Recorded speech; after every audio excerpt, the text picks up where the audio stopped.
Assalamualaikum warahmatullahi wabarakatuh.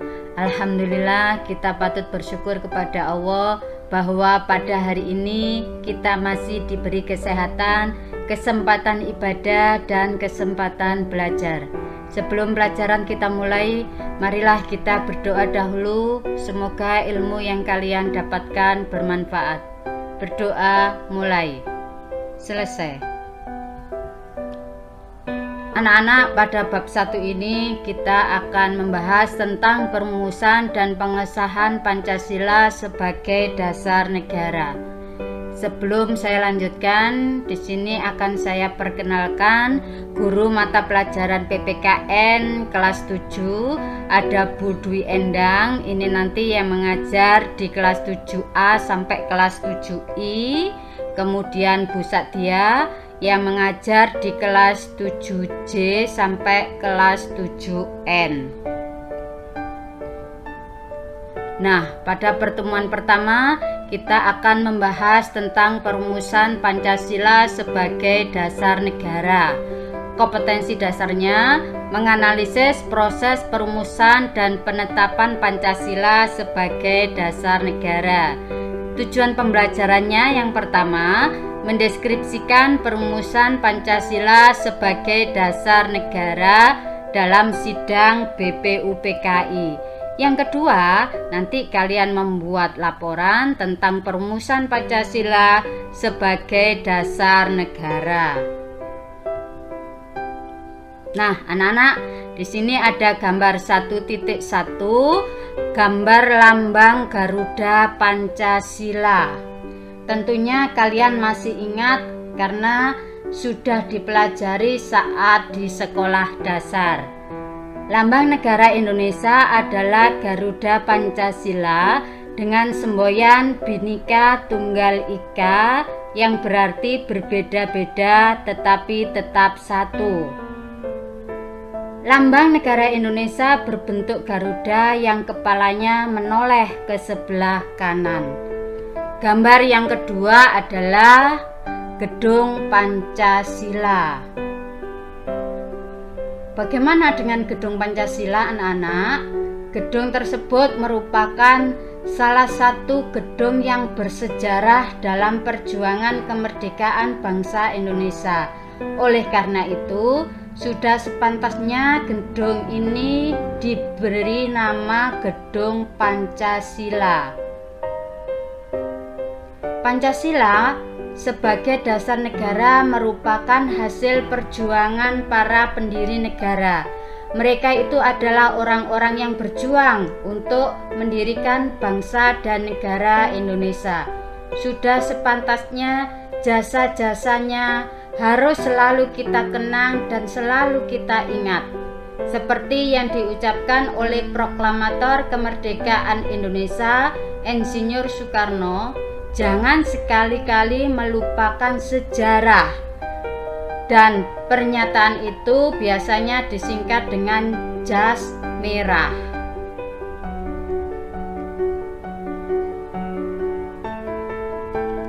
Kita lanjut tentang sejarah pembentukan BPUPKI. Bangsa Indonesia mengalami sejarah yang panjang dalam melawan penjajah.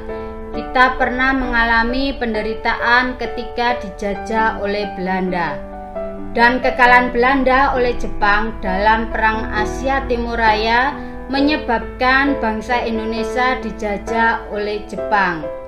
Ibarat pepatah, lepas dari mulut harimau masuk ke mulut buaya.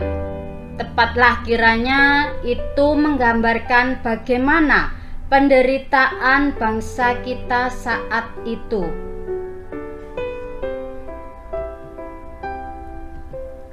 Penderitaan akibat pelaksanaan kebijakan tentara Jepang terhadap bangsa Indonesia yang pertama adalah pelaksanaan kerja paksa.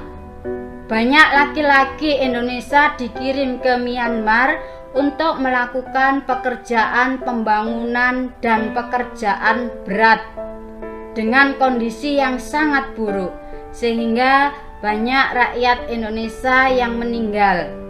Yang kedua, pengambilan paksa. Nah, pada saat itu tentara Jepang mengambil makanan, pakaian, dan berbagai keperluan hidup lainnya secara paksa dari orang Indonesia tanpa memberikan ganti rugi. Yang ketiga adalah perbudakan paksa.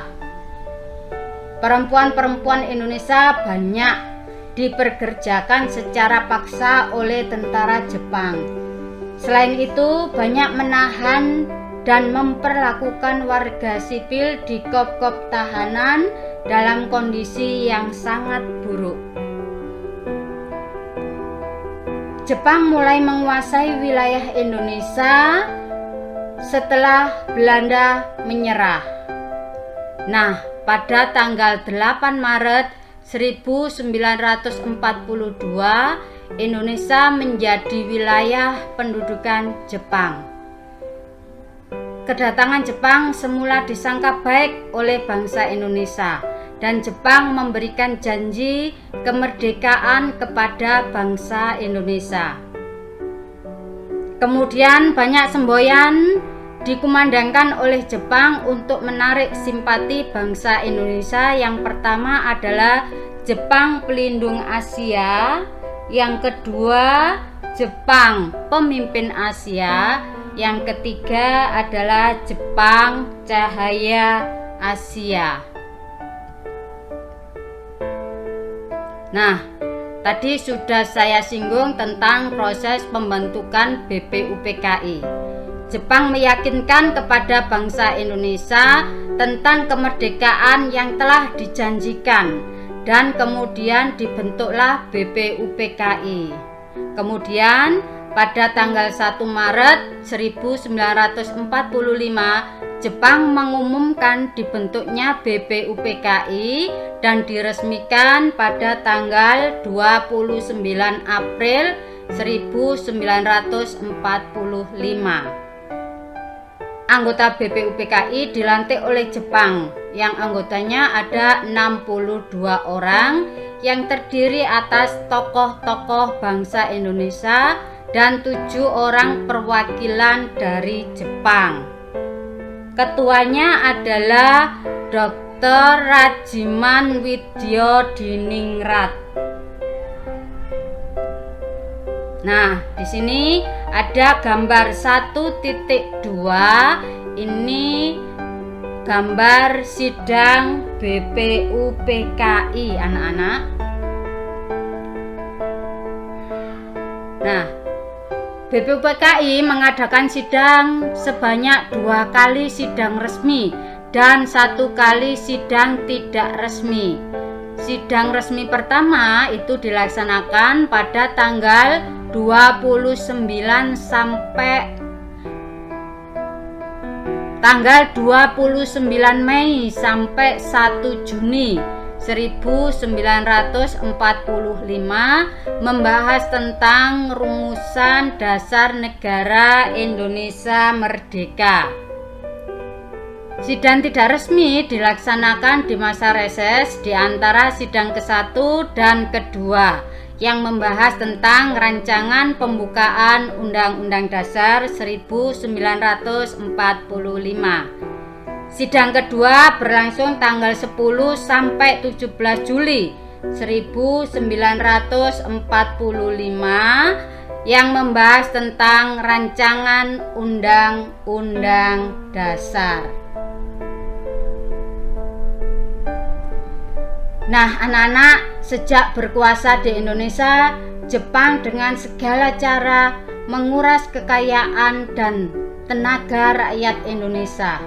Tetapi itu menimbulkan kesengsaraan dan penderitaan bagi rakyat Indonesia, sehingga penderitaan itu tidak menyurutkan semangat pejuang kita untuk meraih kemerdekaan. Kemudian berbagai upaya dilakukan bangsa Indonesia dengan menyusun barisan dan bersatu padu untuk mewujudkan kemerdekaan yang dicita-citakan. Nah, itu tadi anak-anak tentang sejarah pembentukan BPUPKI. Di sini ada lembar kerja.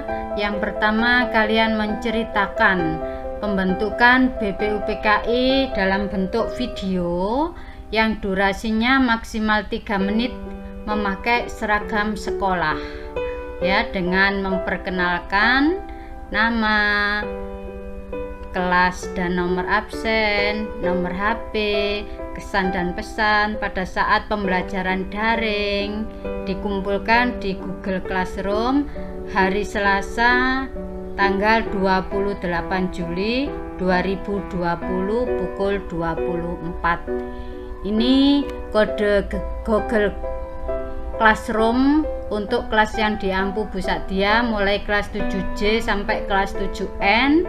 Untuk kelas yang di Ampu Bu Endang, kodenya menyusul. Ini caranya untuk mendaftar menjadi anggota Google Classroom PPKN. Oke anak-anak, selamat belajar dan tetap jaga kesehatan, oke?